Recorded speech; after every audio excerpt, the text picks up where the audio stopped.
we cross now to Lagos, where Wole Famurewa is standing by with Mark Mobius, who's Executive Chairman at Templeton Emerging Markets. Good afternoon, Wole. Good afternoon, Alicia. Like you mentioned, we have in the studio today Mark Mobius, investing in Africa with $1 billion fund. Thank you so much, Mark, for joining us on the show today. Pleasure. Well, first of all, maybe we should find out, why are you in Nigeria right now?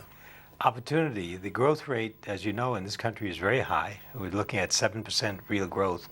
And the demand for commodities of all types is growing at a very rapid pace. So we think there are great opportunities here.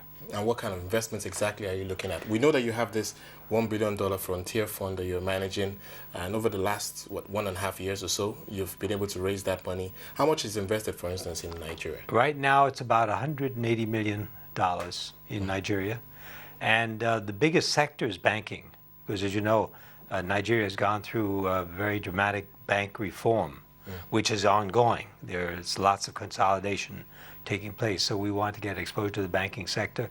Consumer, of course, is really the exciting one, because it's a big consumer market. And one of the interesting things about Nigeria is that it's pretty much isolated from the problems in Europe and the US, because the economy is not driven by exports, even though it's a big oil producer. It's really driven by domestic consumption. Right.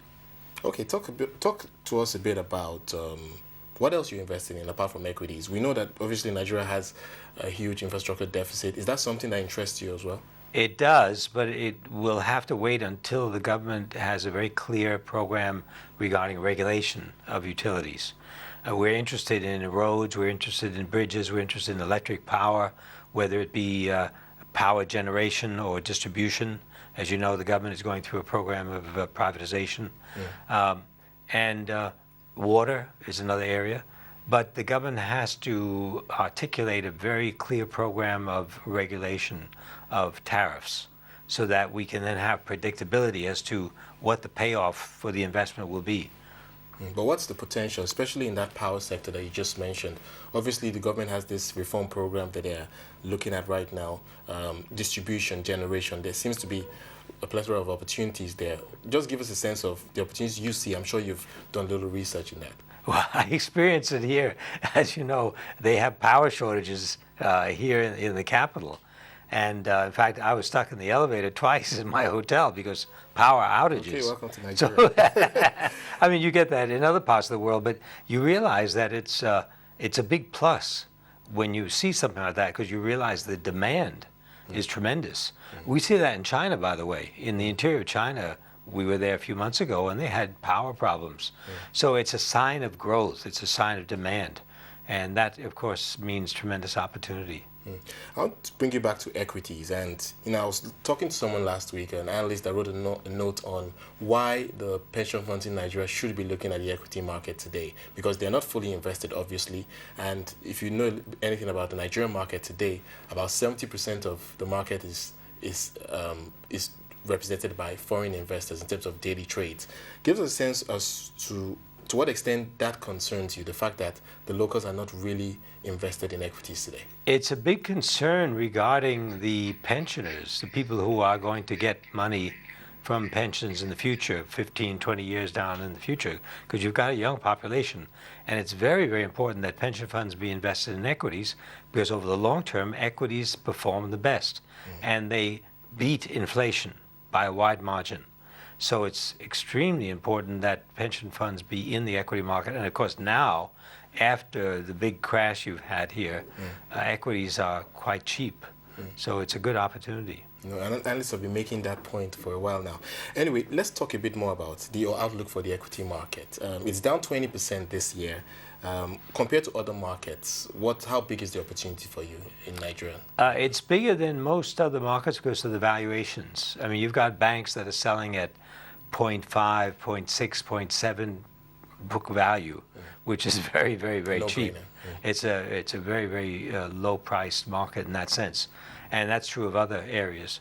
And you must look at the growth prospects, because it's true in the consumer area. However, in some of the good consumer names, they're not cheap now. But if you look at the growth prospects, which we do, we look at a 5-year time frame, then you realize that they are very attractively priced. And to what extent do you think this global crisis will impact frontier markets in general? Well, if you take Nigeria, very little impact. I mean, that's the very exciting thing about the frontier markets generally. They're not impacted as much as other markets, other emerging markets, by what's happening in Europe and the U.S. Because as I mentioned, Nigeria's economy is driven by domestic consumption rather than exports. So that's a big plus for Nigeria.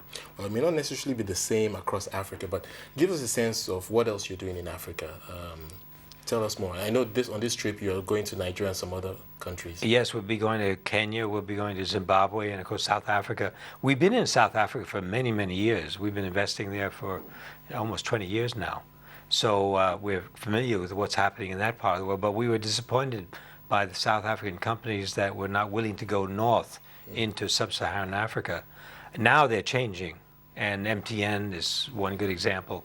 And of course, we're looking at companies like that are going to be moving north into the rest of Africa. And how aggressive are you and your company about setting up shop in countries like Nigeria, for instance? Well, Nigeria would be the next spot. We have offices in South Africa, so Nigeria would be the next base for us, and we're looking to open up something here. Okay, let's talk a bit about the sovereign side of things in terms of investing in sovereign bonds. Is that something that you're also doing? Our group within the Franklin organization is not doing that, but we do have another group, an emerging markets fixed income group, who are doing that very successfully. They've had an incredible success in their emerging markets bond funds, because not only have the bonds performed well in interest rate terms, but the currencies have also performed very well, and we see that going forward. And Michael Hasensap is really a genius when it comes to that kind of investment. Well, I wonder what his thoughts are on Nigerian bonds, on sovereign bonds as a whole in Africa right now, because more so in countries like Kenya, where we've seen significant weakness in their currency, there are some concerns about the Nigerian currency right now. Now, even moving back to equities, to what extent are you concerned about currency risk in investing in frontier markets? Like well, yes, we are concerned. And if you look at the Nigerian naira, it is overvalued on a price parity basis. Kenya has a more overvalued currency, so we can expect weakness going over the longer term.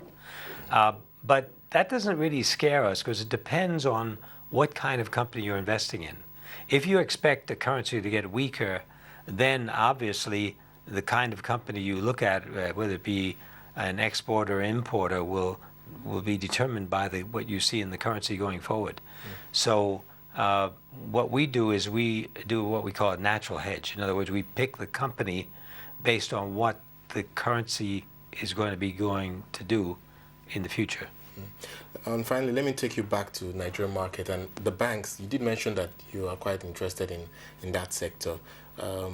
What would you say would be the new normal for these banks? We know that over the last 3 years, there's been a crisis. And before that, they were growing at phenomenal rates. Now that it seems the central bank has drawn a line on that crisis, what are your expectations for returns from that sector? Well, first of all, there's going to be consolidation. And you're going to see continued growth. I would say loan growth will be 20% going forward. And that's pretty fast growth. But it will be buttressed by bigger banks, and banks have consolidated, have pulled together, and you've had acquisitions, for example, of the smaller, weaker banks. And I think if the central bank continues on this program of allowing consolidation, but under very severe control conditions with good balance sheets, then I think it will be very good. And we are invested in the banks. It's our biggest single sector holding in Nigeria.